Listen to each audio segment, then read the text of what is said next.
What's up, everybody? Welcome back to Toge Masters. This is part 2 of 3 for our maintenance work that we are doing for this 1.8 NA Miata.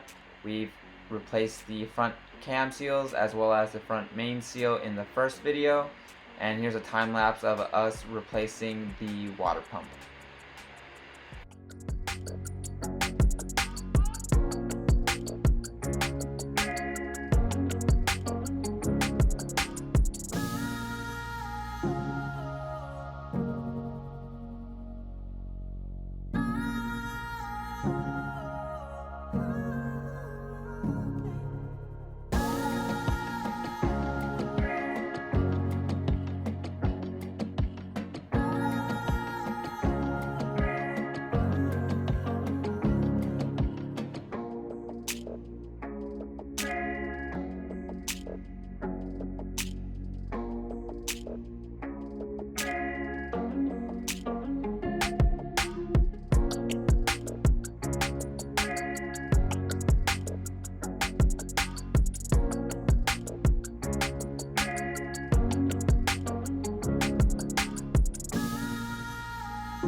And this concludes our part 2 of 3. Thank you for watching.